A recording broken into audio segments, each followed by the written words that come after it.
আজকে আমাদের গল্পটি এক অন্যরকম প্রেমের। পজিটিভনেস হয়ে ওঠে ভালোবাসার অদৃশ্য ছায়া। এই গল্পটা প্রেমেরই গল্প, কিন্তু তার সাথে এক অবসেশনের ছায়ায় জড়িয়ে থাকা একটা অস্থির ভালোবাসা। নমস্কার, আমি বিপাশা।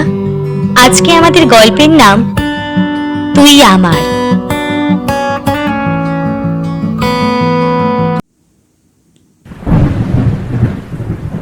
সকাল থেকে একটানা বৃষ্টি হচ্ছে। জানলার পাশে দাঁড়িয়ে আছে অনু। চোখে এক ধরনের কুয়াশা, বাইরের নয়, ভেতরের। সামনের ঘরে টুকটাক করে কফি বানাচ্ছে ইরা। কপালের ওপরে চুল পড়ে আছে, খোলা পিঠে হালকা গাউনের ফাঁক দিয়ে দেখা যাচ্ছে গত সন্ধেবেলার লালচে দাগ। অনু বলে উঠল, তোকে আমি অন্য কারোর সাথে ভাবতেই পারি না রে। শুধু ভাবলেই বুকের ভেতরটা মোচড় দিয়ে ওঠে। ইরা হেসে পেছন ফিরে তাকায়। আবার সেই পজিটিভ নাটক। অনু কিছু না বলে চুপ করে থাকে। চুপ থাকাটাও উত্তর। ইরা এগিয়ে আসে, তার কফির মগটা বাড়িয়ে ধরে। এই নে ধর, তোর জন্য বানালাম। অনু কফির মগ নেয় না, শুধু চেয়ে থাকে ইরার চোখে। তুই জানিস না তোকে হারানোর ভয় আমার কতটা গভীর। যখন তুই কারোর সাথে বেশিক্ষণ কথা বলিস বা অন্য কাউকে নিয়ে খুব বেশি খুশি হয়ে পড়িস, আমার ভেতরটা কেমন কেঁপে ওঠে। ইরা এবার একটু মনোযোগ দেয়, চুপচাপ বসে পড়ে অনুর পাশে।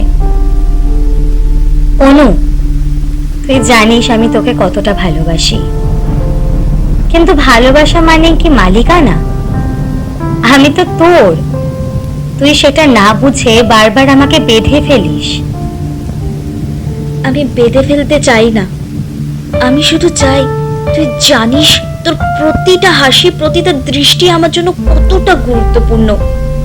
তুই আমার, শুধুই আমার। ইরা চোখ বন্ধ করে। তার ভালোবাসার মানুষটা যে অন্যের চোখে হয়তো অতিরিক্ত দখলপ্রবণ, সে জানে এই ভালোবাসার ভিতরেই আছে এক অসম্ভব গভীর ভরসা।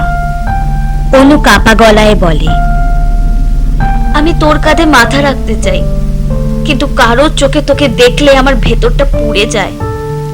আমার ভালোবাসা সহজ নয় এরা, তুই চাইলেই এর থেকে বেরোতে পারিস। আমি বেরোতে চাই না রে, কারণ আমি জানি তোর এই পজিটিভ ভালোবাসার ভেতরেই আছে সবচেয়ে সত্যি অনুভূতি। ভয়, খাঁটি প্রেম আর একটা দুঃসাহসিক স্বীকারোক্তি রে।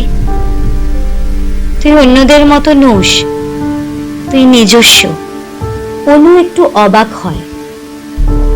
ইরা এবার ওর কপালে চুমু খায়। তুই আমারও, শুধু তোর কথা বলার ভাষাটা একটু বেশি গাঢ়। বৃষ্টির শব্দটা যেন একটু গাঢ় হয় তখন। ঘরের ভেতরে দুজন মানুষের নিঃশ্বাস, ভালোবাসা, ভয় আর বন্ধনের মধ্যে একটা নিঃশব্দ চুক্তি গড়ে ওঠে।